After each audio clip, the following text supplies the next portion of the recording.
Hey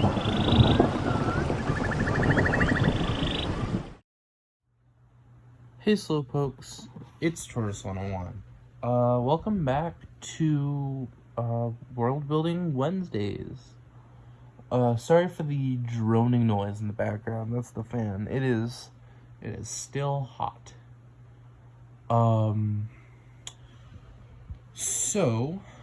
This week, and probably for the next following weeks, we're going to be talking about Madame Munch's Culinary Institute for the Supernaturally Gifted. This is gonna be, I think, one of the shorter episodes, but I'm just sort of introducing the things, you know? So, what's this about? Madame Munch's Culinary Institute for the Supernaturally Gifted is exactly that. It's a fictional culinary institute. Very prestigious, but still, like, hidden, if that makes sense. In the north end of Boston.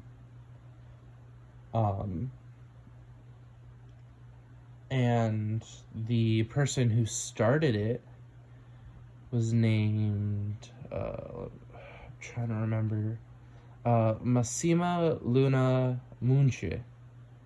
I probably botched that pronunciation, but last name is spelled Muncie.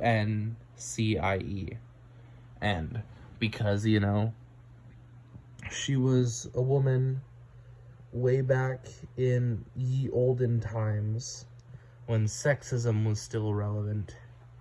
That, and she was an Italian immigrant, so even more layers of prejudice from those around her got her. People just called her Munch. Or as she got older, she embraced the name Madame Munch and started the Culinary Institute for the Supernaturally Gifted. Now, what do I mean here by the supernaturally gifted? So, in this world, the magic system, if you will, isn't really magic. It's just more funky abilities, called munchies, right? Munchies are food-based special abilities given to those who are pure of heart, strong of stomach, and refined of palate.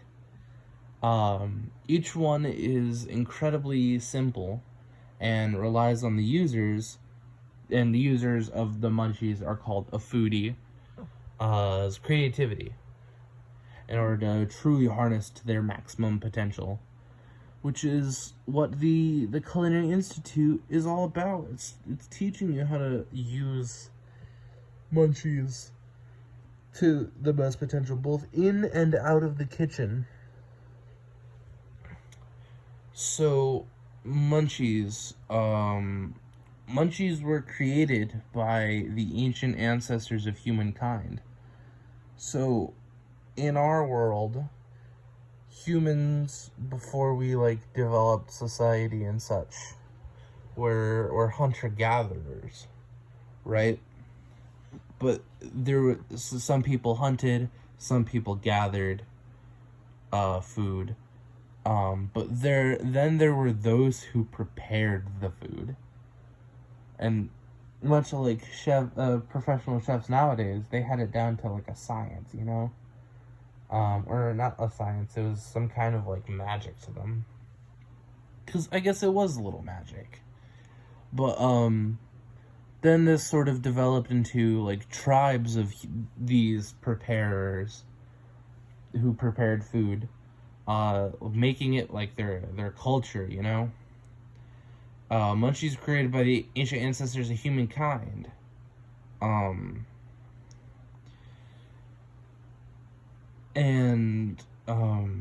instead of, like, regular combat with spears and such, they tribes of these cooks and preparers and whatnot They wage culinary battles with each other. It's like food wars, but with significantly more clothing.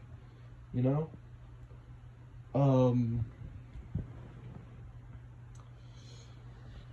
And like through this sacred culinary combat, munchies were developed. Like people just naturally developed these abilities due to just like their perfection of the craft. Over time, the potential for munchies, right, were passed down through the generations. Generally, you can be born with them, but they only really like come to fruition once you realize you have a passion for cooking. Every foodie has a passion for cooking because I felt like it, I guess. It just made the most sense. Because you just sort of have a natural inclination towards it. It's in your blood, you know? So, that's sort of the introduction. But I don't really want to wait another week to go into it. So I'll go over like the classifications and stuff. But I'm not going to make another like whole 20-minute episode. So there are 3 main categories of munchie and 3 like flavor classes on top of that, allowing any one munchie to fall under one of like 9 class subclass combinations. So the main ones, right? The ones that matter the most are convection, conduction, and circulation. Convection munchies. Convection in cooking is, I'm in a culinary check, so I should know this off the top of my head. A method of heat transfer where food is heated by a moving heat source. Yeah. Convection munchies represent the adaptive philosophies of baking, tossing, whisking, and air frying, you know. Conduction. Conduction is a method of heat transfer where food is heated through direct contact. Yeah, and conduction munchies represent the direct philosophies of sautéing, searing, grilling, and tenderizing. And then there's circulation. Circulation, I just called it that so it'd fit in with the naming scheme. The actual cooking method is radiation. Radiation, is a method of heat transfer where food is heated by waves of radiation striking the food. Circulation munchies represent the mystical philosophies of like microwaving, flame broiling, brulee, and lamp heating. And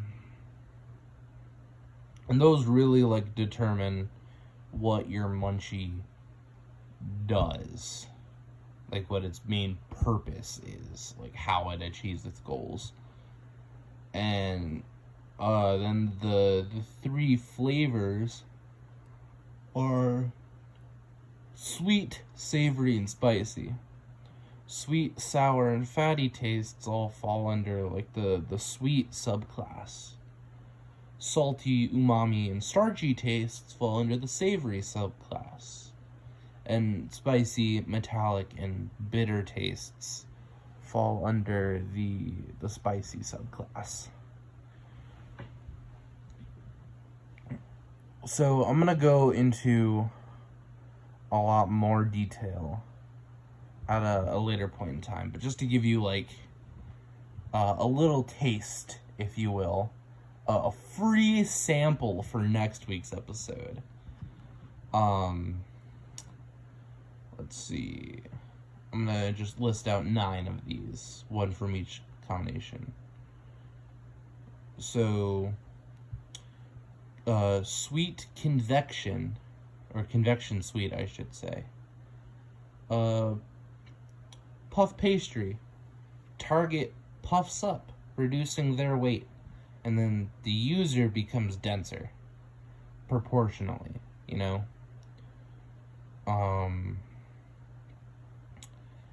Convection savory. Just to give you, like, how the variety there is. Like, string cheese. All of your body parts can be taken off at will. Any body part removed will still act like normal and will regrow after an amount of time. Any old part disintegrates, and any damage will transfer to the new part. And it's not like the gross, like, dismemberment. It's like, if you take off your finger, on the end of your finger is going to be, like, smooth skin. And on the end of your hand, where your finger was, is also going to be smooth skin. And you can't really put it back on. It just has to regrow. And if you remove your head, right, it'll still, like, function as if you were connected to your body, even though you're not. I'll get more into it next week. Convection spicy. What's a good one? Gumbo. You can take all of the momentum out of an object you touch and teleport to any place in sight, as if that item's momentum was imparted onto you. Newton's cradle style. So what that really means, because physics doesn't really work that way, is that any place that you can see, you choose the direction in which to impart that momentum, and it basically skips the time there. So you would, the position, if time was still, like, happening, you know, then you'd have that momentum, and then because of friction or air resistance or whatever, you'd slow down to a stop. But the position where you would be stopped, right, you just take out the amount of time needed to stop, and you would just teleport to that position as if that time happened. But you didn't actually do any movement, and the time, it basically happens instantly. But as if time, I'll explain it more in depth next week. If you guys don't understand, it's fine. Conduction sweet.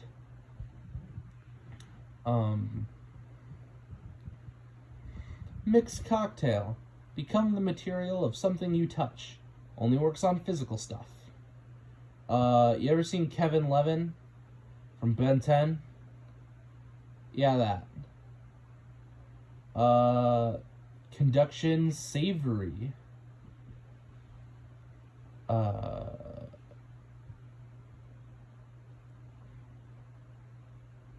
Let's see. Maillard reaction.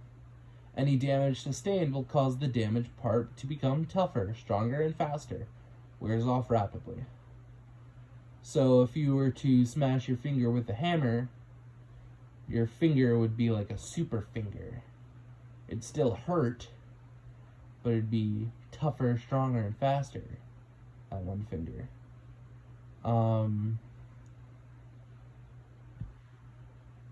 Conduction spicy. Stir fry. Switch places with something you touch, rotating about the midpoint of both your and its center of gravity. Pretty self-explanatory. That's the main character's ability. Circulation sweet.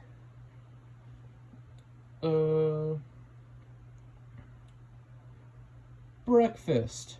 You can start anything that has been stopped, breaking its fast, if you will. Circulation savory. Oh, this one's cool. Fresh catch. You force a munchie to activate, and you have a telepathic link with all fish. That one was sort of like two merged into one. But I thought it was neat. And then circulation spicy.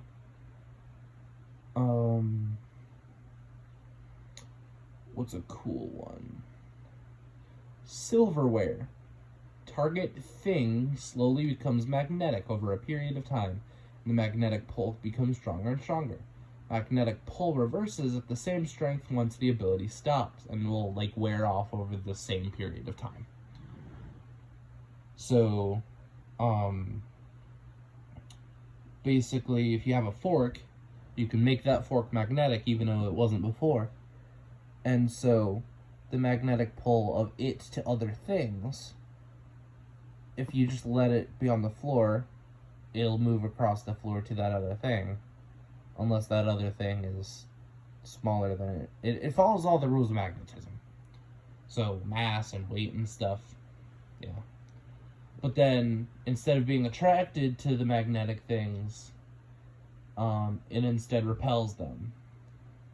And it's not like north-south attraction and repulsion. It becomes a magnetic monopole. But only for the purpose of magnetic attraction, because the electromagnetic force doesn't do things like that. You can't use it to create infinite. It only works when I say it works, pretty much. That one was a bit complicated to get into, but yeah, so those are examples of what you can find in the Munchies, and we will get into the nitty-gritty of those next week, and then probably the characters that have those things, and then the plot. But yeah, that's Madam Munch's Culinary Institute for the Supernaturally Gifted. Thank you guys so much for watching. Make sure to like and subscribe if you think I deserve any of those things. Or don't, if you think I don't, and delight in the sight of my suffering.